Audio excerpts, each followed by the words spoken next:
time, get in line for the Pulse Report. They provide everything that's live when it comes to sports. I listen to them when I ride or when on my porch. Feeling like I'm looking from inside, chilling on the court. Marco got the stats, the jokers speak the facts. They always speak the truth and bring the proof to be exact. They don't meet up just to chat, when they meet up it's a rap. Man, they speak on every piece and every week they bring it back. Any team or any topic, best believe them people got it. They just like a referee. If they see it, they gon' call it. So when others do the most, I listen to the Pulse. The only place for sure I really know to get results is the Pulse Report.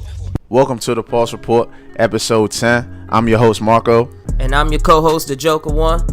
And once again, we just want to thank each and every person that's been supporting the podcast thus far. Last week was another success. We got some great news and some great updates for you. Josh, why don't you go ahead and give it to him real quick? Man, we want to thank everybody for supporting and shouting us out via social media for the fight party that we got. The biggest fight party in Washington, D.C. coming this weekend. Conor McGregor versus Floyd Mayweather. It's been a long time coming, but it's finally here. Last week on the episode, we gave people a chance to become a winner and participate in the party that we have coming up this weekend, and we had plenty of people to choose from as all over social media. Y'all gave a shout out, support, and love, and we greatly appreciate all the love. And we randomly selected from those group of people, and those group of people will come participate and kick it with the Pulse Report, me and Marco, on our first live show, y'all. Our first live show. It's gonna be lit, y'all. It's gonna be a lituation. Tell them something more about it, Marco. I can't wait, man.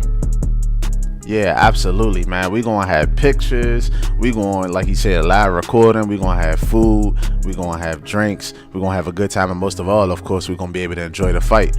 So, you know what I'm saying? I definitely appreciate each and every person that's been able to, participate in the contest as well as support. And to the people who didn't win, I do apologize. It is a contest, but thank you anyway for your support. It is much appreciated. But we ain't gonna hold y'all, man. Make sure y'all follow us on Twitter and Instagram at the Pulse Report. Be looking out for some polls this week, especially about the fight, and we have some other interesting topics that's going on in the world of sports. But let's get it to the episode. TPR, let's go. Let's do it. All right, man. So we got this big old, we had this thing going on this week. Josh uploaded some posts for us on Instagram, and we was talking about a very interesting topic, and it's about football.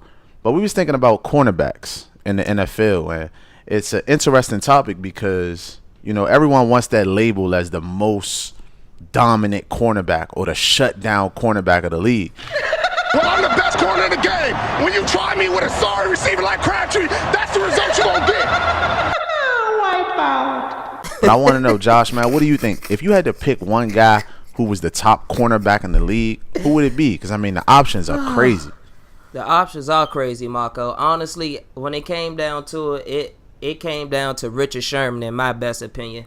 And I know a lot of people got something to say about Sherman as far as he don't cover both sides. He don't follow the best man, but I like his swagger. I like his demeanor. I like everything he brings to the table. And at the end of the day, if I could put one dude on one side of the field and tell him lock down that side of the field, I'm cool with that.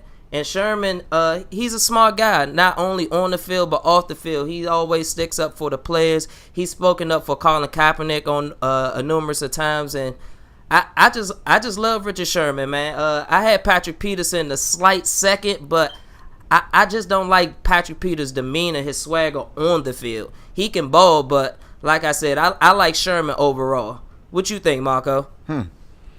Man, it's funny that you say Patrick Peterson because that's my favorite cornerback in the league, to be honest with you. And, it's funny that, we mention that because it's a lot of cornerbacks we can name. We can throw in there, Malcolm Butler, Xavier Rhodes, like you said, Richard Sherman, Patrick Peterson. To me, there's a lot of people that could fall into that category as a shutdown corner. Of course, Josh Norman.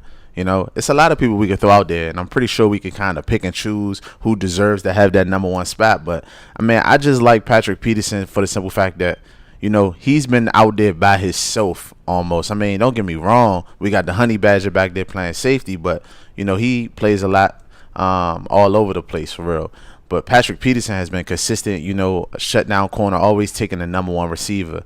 And that's no disrespect to Richard Sherman, but Richard Sherman played the left side a lot, with that crazy defense. When you got Cam Chancellor and Earl Thomas behind you, you kind of don't need to do too much, but that's nothing, taking nothing away from Richard Sherman, because Richard Sherman is definitely, as advertised. I don't think he's the shutdown corner if we take all elite wide receivers and throw him at him. I mean, he's not the fastest guy, but he's not slow. He's very physical. I do like that about him. But I think, Patrick Peterson, he just has he's more tactical. I think he's more skilled than Richard Sherman, to be honest with you.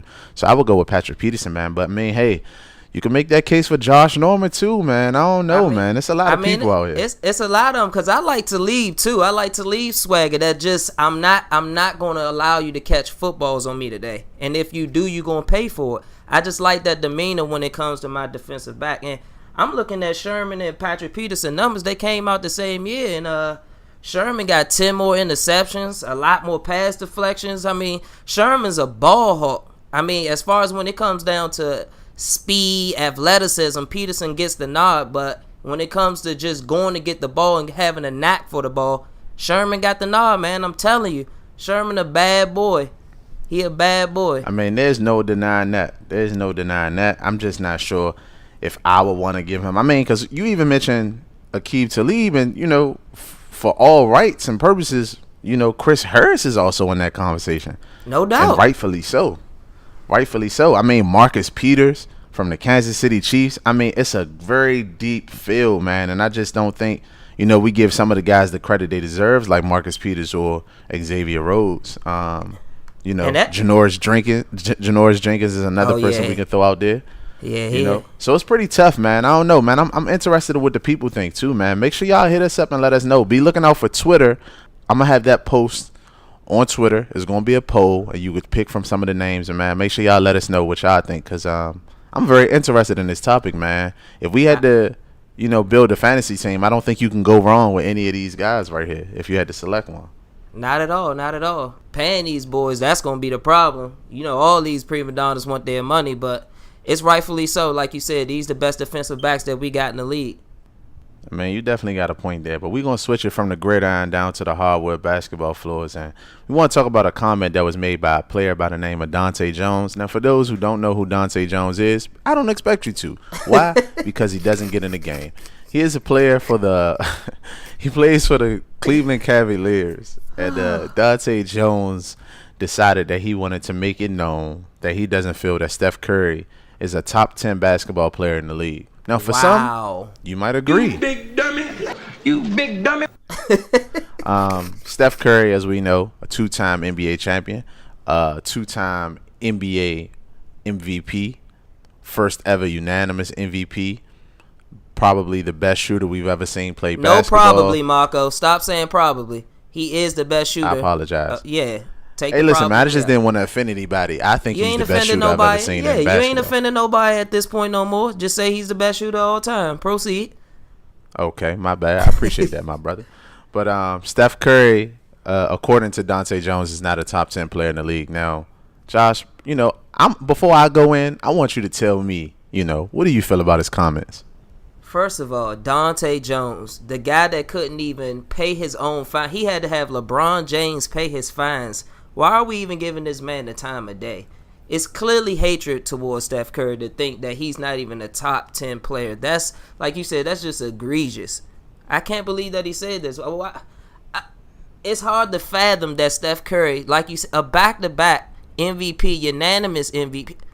How, Dante Jones? Just explain it to me. And did you see the list that he gave? I did see the list that he gave. Preposterous. And I was very much disturbed by the list. The list included some viable, players to say some they are ballers. better than Steph Curry if you wanted to. But I will say that the players that he did list, some of them you could say are definitely in front of Steph Curry, and some of them not so much. The list included LeBron James, Russell Westbrook. The list included James Harden, Kawhi Leonard. Who else was on that list? Paul George was on that list. John Wall was on that list. Karl Anthony Towns. Anthony Davis. I believe Chris Paul maybe was the last. Yeah, Chris Paul was definitely on the list. Chris Paul was definitely on the list. The guy that Steph Curry done put in the blender about 42 times already. Really? Wow. I know. And no disrespect to Chris Paul. Chris Paul a Hall of Famer. Yeah. Yeah, no. There's no disrespect to Chris Paul at all. But I know Chris Paul is somewhere like, man, this guy must be tripping. As many times as he's put, like you said, he's put Steph Curry. I mean, he's put Chris Paul on the campus plenty of times. And I just think he must be lost in the sauce, man, for sure. Dante Jones, I'm not sure how you could say a person like, and that's no disrespect to any of these players, but a player like Paul George, you're going to put as a top 10 player, but you're going to say Stephen Curry isn't a top 10 player. Well, what has Paul George done as an individual to, give him that position as a top 10 player according to what Steph Curry has done and not be a top 10 player? I think that's crazy, man. Like, don't get me wrong. Like, I like people like Anthony Davis, but Anthony Davis, he's injury prone, hasn't stayed on the floor. Like, that sounds crazy, man. It sounds crazy. And John Wall, listen, shout out to the home team. Shout out to the Washington Wizards. But John Wall is not better than Steph Curry. I'm sorry. He might be the best pure point guard in the league right now. Him and Chris Paul, actually. But neither one of those guys are better than Steph Curry at this point. They don't have the effect on the game that Steph Curry has on the game. And I just think that Dante Jones, he should be released. He should be banned, and he should be fined all in one. He must be smoking that stuff that Zebo got caught with. Zach that Randolph was selling. Yeah, he got that from Dante Jones because both of them are tripping right now. They tripping. Nah, I have to agree with you with that one. Because, and you want to know what's crazy? Let's just talk about people who have the authority, like not even the authority, who has the catalog to say something like who's some of the best players in the league. We're talking about a guy who in his career averaged 5 points a game, 1.7 rebounds, 0.8 assists. Can you please tell me how this is the guy that we're sitting up here talking about right now because he said Steph Curry is not a top 10 player in the league? Because you I wonder if he would say that if he played with the Warriors. Of course not. Huh? He's saying that because he just saw Steph run through him. That's the only reason why I say it's pure hate. You know what I mean? So that's the only thing you can say. He can't honestly think that at home. Like when he go home at night, he don't think that. I know his kids like Steph Curry, and that's probably what burns him up at night. Like I want the new Steph's dad. Facts. He like dad. But my thing like is Steph this. better You than can't you, be Dad. the guy. The only time Dante Jones gets in the game is when you're down by 20 with a couple minutes to go, or you up by 20 with a couple minutes to go. There is no leeway for you to tell anybody who's the top 10 player in the league. You're not even a top 100 player in the league. How are we sitting here talking about what you think? People don't even respect what you think in the locker room because you a fan for real. You sitting on the sideline like the rest of the players. I mean, like the rest of the fans in the seats, and you watching the game. How you gonna tell us who not a top 10 player? Man, that sounds crazy. Flatline him. He get the flatline, man. But that's not the only thing that's buzzing in the NBA right now. On a more serious matter, the Lakers are now being investigated for what we would consider tampering with the Paul George situation. Now, although we know Paul George ultimately was traded to the Thunder from the Indiana Pacers, the Lakers are now being investigated by the league for tampering with the Paul George situation. Now, for those who don't know, of course, Paul George had made it evident at one point that he wants to play for the Lakers, which is his hometown team. And, of course, that made Lakers fans, Laker Nation, and Magic Johnson extremely happy. I don't know, what type of conversation was had between Magic Johnson and Paul George, if there ever was one. But according, to the rules in the NBA, officials like Magic Johnson are not allowed to talk to Paul George about, becoming a member of the team. Now, the Lakers, if they are convicted of this crime as an organization, they face penalties such as being fined $5 million, losing their draft picks, Lord. and also not being able to sign Paul George as a free agent if he chooses to still pursue Los Angeles as a location. So tell me, man, what do you think about that situation? And do you even think it's true? Like, do you think the Lakers were tampering with that situation? Look, man, stop sweating us. Why every time the Lakers making good moves, the NBA gotta find a way to come in and say we doing something wrong? Just let us live, man. Making money moves. Hey, straight like that. Why every time the Lakers doing something, somebody's involved, or we doing something illegal, or that ain't the right thing? Magic ain't talk to Paul George. Paul George just wanted to come home, play in Los Angeles. The market was wide open. We got the money. We got the young players. It was nothing there. Did Magic and Paul George have a conversation? But it maybe not. But they ain't gonna prove it. My man Magic know how to move in these streets, man. They ain't gonna prove nothing. They just hating on the Lakers as usual. That's how I feel. What you think? I mean, I don't know, man. Like, I know I watched multiple interviews with, like, Paul George during that time because as a Lakers fan, of course, I was hoping for the Lakers to get Paul George. But trying to be objective about the situation in the same breath, Paul George did multiple interviews saying that, yeah, he said he wanted to play for the Lakers at one point, but that's not the only team. I think he was being politically correct and everything. But I believe it was either on the Jimmy Kimmel. I think it was Jimmy Kimmel. The Jimmy Kimmel show where he said something about he had ran into Magic Johnson one time, and it was kind of like of course an informal conversation that they were having. But I just think that the NBA, come on, y'all gotta relax. If a player says that he wants to go to a destination, you can't hold the organization at fault for tampering. Now, I understand the Lakers aren't supposed to talk to him and this, that, and the fourth, but, I mean, if there's mutual interest, I don't understand why you can't. Of course, I'm not an NBA executive or anything, but I just think that it's a bunch of baloney, man. We've seen trades be blocked. We've seen all types of things go on with the NBA, but then they want to accuse a team of tampering with a person that's supposedly going to be a free agent. So, I don't know, man. It's just it's a tough situation. I think it's unfair to both sides, honestly, because if the Lakers are, in fact, found guilty of this heinous crime, then Paul George won't be able to play for the Lakers, even if he wants to, unless he's traded to the Lakers. Man, I don't know, man. It's a terrible situation, man. The NBA, the NFL, all these places, man, their rules are really bad, man. They're really bad. It's all about the money. It's all about that green.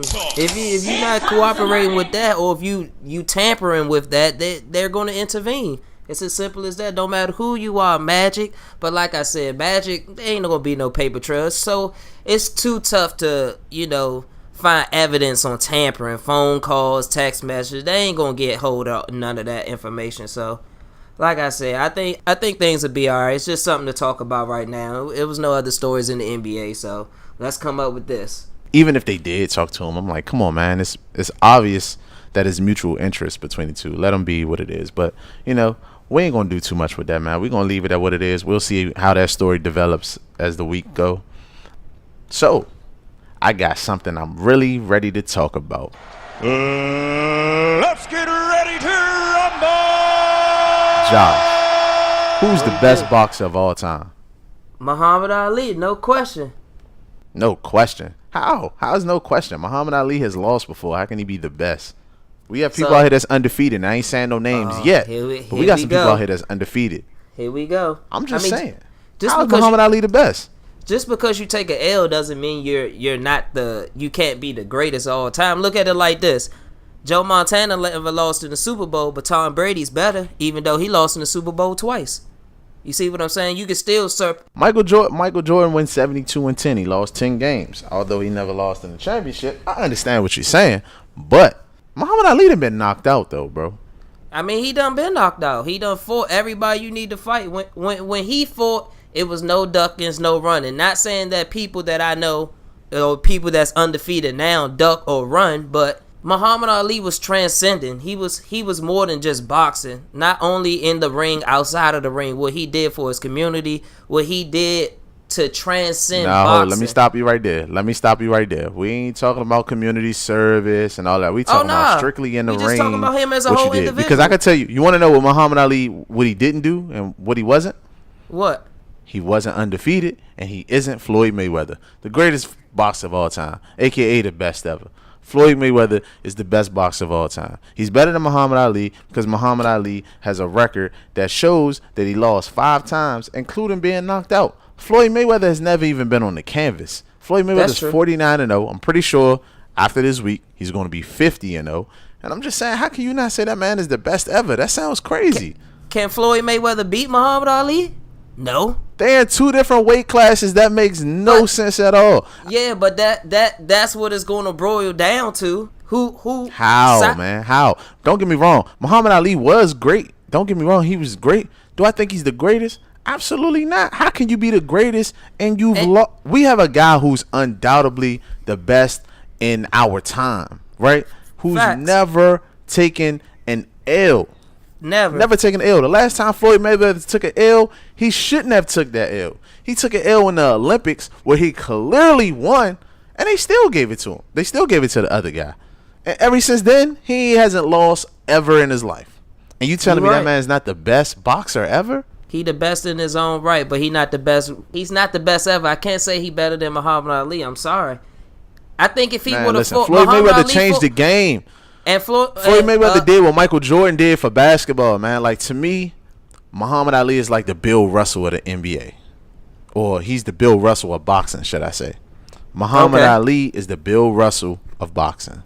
Or the Wilt Chamberlain of boxing. Or the Kareem Abdul-Jabbar of boxing. I like the Bill Russell. But Floyd Mayweather is the Michael Jordan of boxing, man. He took it to another level. He got us out here paying $100 to see him fight for 36 minutes. And that's him more of being the entertainer more than the as good. Because I'm a Floyd Mayweather fan. Let's get this understood right now. I'm a Floyd Mayweather fan. But he's a better entertainer as far as selling me on the fight than actually giving me a show once the fight starts. Like, out of all those 49 fights, I can't even give you like a memorable moment in none of those fights. Like, all those fights at the end. Did you not see him fight Canelo? Memorable moments. He took that man to school. Like, the object of the boxing is to not get hit, when man. Canelo was 13, bro. Like, you knew that was coming. Tell him fight Canelo now, man. And let's see what that look like. Yeah, but Canelo, I mean, we're talking about a guy who's 40 years old. Of course, I don't want to see him fight Canelo now. Canelo would demolish him. But you know what, though? But I don't know if he would demolish him because he still has those defensive skills, man. The one thing about Floyd Mayweather that he always shown was the object of the game is to hit and not get hit. And Floyd Mayweather has mastered that. Floyd Mayweather is a defensive fighter. Like, people forget that he's not out there necessarily trying to knock everybody out. Of course, he's not as young as he used to be when his hand speed was remarkable and his accuracy was out of this world. But what he still remains to be is a person that can't be hit. And it's very seldom you see him take a clean punch because he's that good at it. And, don't get me wrong, again, not taking nothing away from Muhammad Ali, but hey, man, Muhammad Ali got touched a couple times, man, to the chin, and sometimes he doesn't look like Floyd Mayweather in the ring. But what was dope about Muhammad Ali, sometimes that was part of his tactics, to take punches, like the rope-a-dope. Like, he sat on the ropes and just took punishment and then came back and dogged your man. Yeah. We know about the rope-a-dope, but guess what? I bet you he didn't try to rope-a-dope in those 5 losses that he got because he just couldn't do nothing about it. You know what I'm saying? Like, people were just better than him at that time. And Muhammad Ali, again, man, I think he's one of the greatest of all time. That was a later part of his career when he was taking those L's, Marco. And he fought more fights than Floyd. If Floyd would have fought I'm listening. Floyd has 49 professional fights. Right, Muhammad Ali has fought. I can't argue 61 with the professional fights. record. How you gonna say he fought more? Cool. It wasn't like it's no astronomical number or anything. Manny Pacquiao fought more than both of them. But you had more chances to lose. Is all that I'm saying. That's all that I'm saying. Right, but nobody told Muhammad Ali to go out there and think that he got it when he don't. Same thing happened to people like Mike Tyson. All of the greats. The crazy thing is, all of the greats, they've fallen off at some point. Like, everybody has been to a point in their career where you're like, yeah, he ain't got it no more. You was never able to say that about Floyd Mayweather. You could say that about Muhammad Ali. Like you said, in the latter half of his career, that's when he took those L's. But Floyd Mayweather don't even have L's and he's winning by a large margin in most of the fights. Come on, man. It's not hard to say that man is the best ever. Shout out to his brand, TBE. He's the best ever. But no question, the thing about Muhammad Ali, on his way out, he was fighting the best competition. The person who was the last person that fought? Berto, was it? Anybody? Yeah, I think it was Andre Berto. He fought me. Now he about to fight Conor McGregor. He fighting you. Like Muhammad Ali was still but before that he fought heavyweight. Nah, man, don't do that because he fought Manny Pacquiao. Yeah, right. The fight that everybody wanted to see. I mean, he fought the names that he needed to fight. He fought Manny Pacquiao. He fought Marcos Maidana twice. He did fight Maidana. Maidana gave him some. He fought Canelo. He fought Cotto. He fought Victor Ortiz, Shane Mosley. He got the names. The names is on the resume, so it's hard to argue because his record is unblemished. But just being unblemished doesn't make him the best fighter of all time. It pushes his argument to the forefront. That's what I can say, because that's what his reputation is based off, being undefeated. And like I said, I'm a Floyd Mayweather fan. I don't even want to go against him. But if you tell me who represents boxing, the best boxer of all time, Muhammad Ali, I'm sorry. He the baddest man. And, hey, listen, man. If it came down to it, he can't whoop Muhammad Ali. That's how we came down with the... Of course he can't. Of course he can't. That's like, I mean, he probably couldn't beat Mike Tyson. That don't make Mike Tyson the greatest of all time. I mean, he's the greatest knockout king of all time, if you ask me. But all I'm saying is this. If the NBA had to do the logo over again, it wouldn't be Jerry West. It'd be Michael Jordan. If boxing had a real logo, it wouldn't be Muhammad Ali. It'd be Floyd Mayweather. That's all I'm wouldn't. saying. I wouldn't say that. Man, you tripping. Listen, all I know is whatever Zebo was selling, he sold it to you and Dante Jones. Both of y'all tripping. This what I can say. If Muhammad Ali was around with Instagram, Facebook, and all that, he would have been bigger than Floyd Mayweather. Like, Floyd Mayweather came in a time with his, like I said, he's an entertainer. He knows how to make us, he know how to sell a fight. At the end of the day, he's a great promoter. He know how to sell a fight, because at the end of the day, he's making us think that Conor McGregor actually have a chance with him in the ring August 26th. Best fight party in Washington, D.C. Pulse Report, first live show. Be there. Stay tuned. But like I was saying... I appreciate the plug, man. But you know what? I can't disagree with you on that point. But, let's just agree. We're going to agree to didisagree on that one. How about that? All right. You right.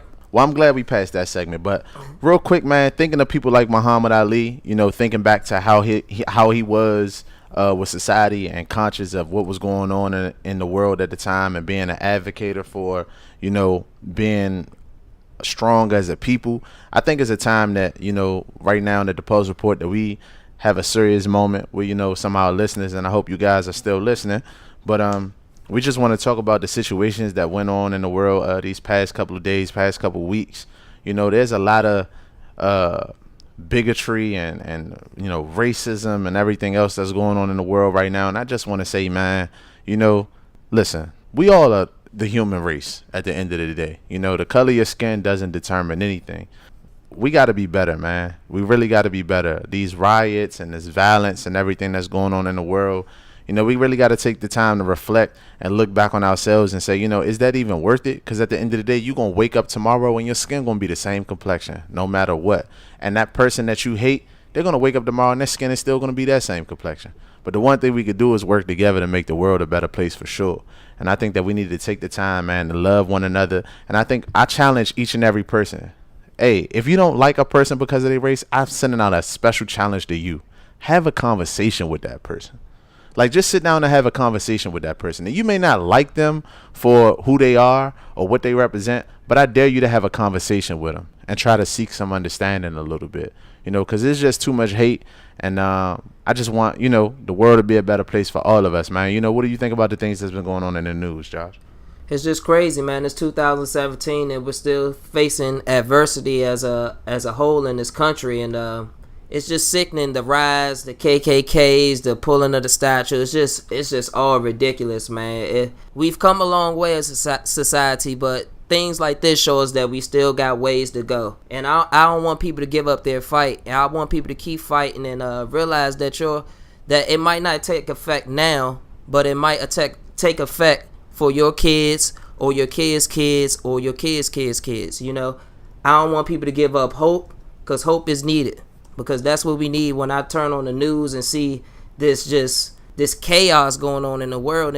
Sometimes you think it's getting better, and then, like you said, something like that in Charlottesville happens again, and it's just sickening, man. Like you so eloquently said, man, just try to learn about the other culture and just help the world become a better place. That's all I can say, man. Yeah, I agree with you again, man. And I just want to, we're going to end this thing in a quick second. Real quick, I want to say rest in peace to Dick Gregory, too, man. R.I.P., man. Definitely want to shout that out real quick. Great man right there. But we're going to end this segment, man, just with a quick quote.